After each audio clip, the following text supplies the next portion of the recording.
You did it. You battled the online queues, you survived the lottery, and you got one. A ticket to the FIFA World Cup. You can almost hear the roar of the crowd, feel the energy. It's all right there. But hold on, before you pack your jersey, there's actually another game you need to master. That's right, the second you got that ticket, you automatically agreed to a massive rulebook. It covers everything, from where you can buy a ticket to what you can bring to how you've got to act in your seat. And trust me, the last thing you want is to get a red card before you even scan your ticket. But hey, don't sweat it. We dove headfirst into all 100+ pages of the official legal documents, the terms of use, the stadium code of conduct, the whole shebang, so you don't have to. So think of this as your official fan playbook. Let's get into it. Okay, let's kick things off with the first half. Everything you need to know before you even think about heading to the stadium.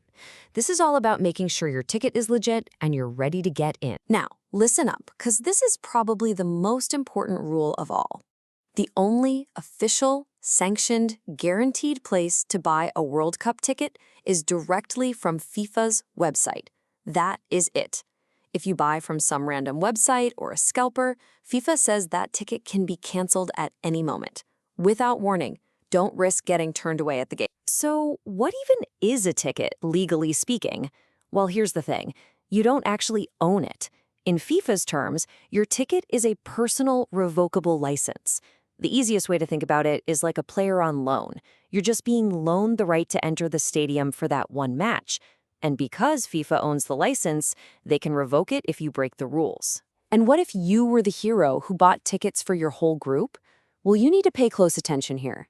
The legal documents call you the ticket purchaser, and they make it crystal clear you are legally on the hook for every single person you give a ticket to. If your buddy breaks the rules, you, the purchaser, can be the one who faces the consequences. So choose your squad wisely. Okay, let's talk logistics. Your ticket is going to be on your phone. So here's your quick pre-game checklist. Number 1, download the official FIFA ticketing app. Number 2, and I cannot stress this enough, keep your phone charged. A portable battery pack is your best friend. The terms are pretty blunt. Dead phone could mean no entry. And third, have your ID ready to go. They have every right to ask for an ID that matches the name on the ticket. All right, halftime's over. Let's get into the second half. Your game day strategy. You're at the stadium. Now what? How do you get in, and what are the rules once you're in your seat? This is it. The number one thing that trips people up at stadiums all over the world. The rule is simple. Clear bags only. We're talking clear plastic, vinyl, or PVC bags. No backpacks, no big purses, no exceptions.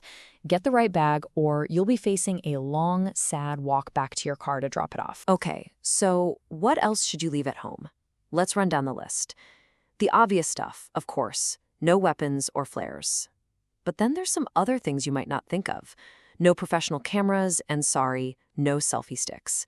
Also, and I know this might break some hearts, for anyone hoping to relive the sounds of 2010, vuvuzelas are explicitly banned. Same goes for whistles and air horns.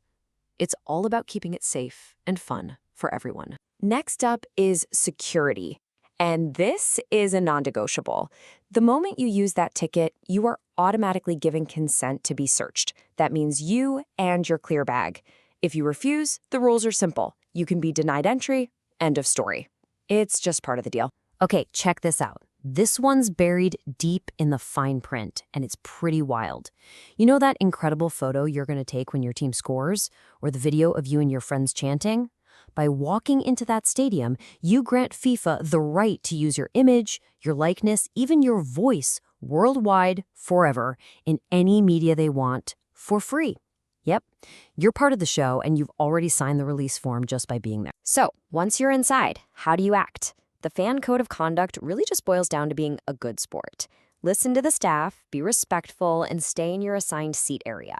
And it goes without saying, don't throw stuff or, run on the field.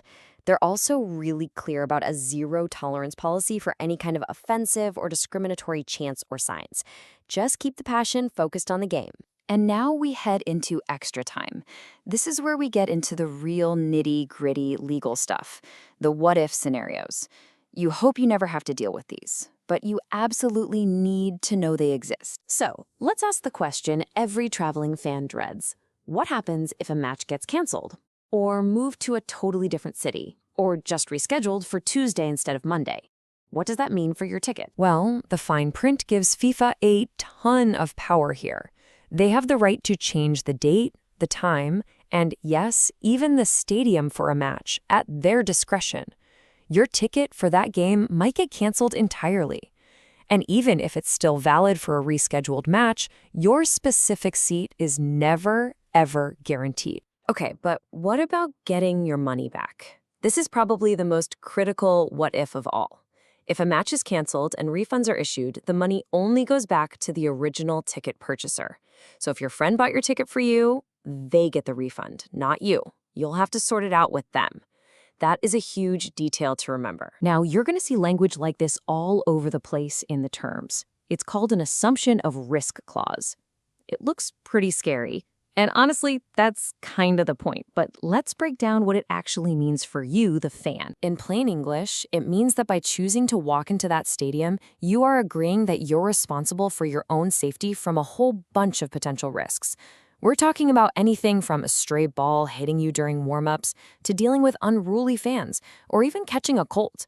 Basically, you attend at your own risk. And finally, what's the ultimate penalty? If you or anyone in your group breaks these rules, that revocable license we talked about can be canceled right there on the spot. You can be kicked out of the stadium with no refund. And remember, the person who bought the tickets can also be held responsible. It's serious stuff. Okay, the final whistle is about to blow on this explainer. Let's do a quick recap. This is your winning game plan to make sure your World Cup experience is incredible for all the right reasons. Here it is, your 4-point cheat sheet. 1. Buy official. Only from FIFA's site, period. 2. Pack smart. Clear bags only, and know what's not allowed. 3. Be a good fan. It's simple. Respect the game, respect the fans. And 4. Know the fine print. Just remember, your ticket is a license, not your property. We took over 100 pages of dense legal language and boiled it down for you. You know, these rules aren't meant to ruin the fun. They're all there to try and make sure an event this massive is safe and spectacular for every single person. So there you have it. You've got the ticket, now you've got the playbook. You know the rules of the game, both on the pitch and off. So the only question left is, are you ready for the beautiful game? Go enjoy the greatest show on earth.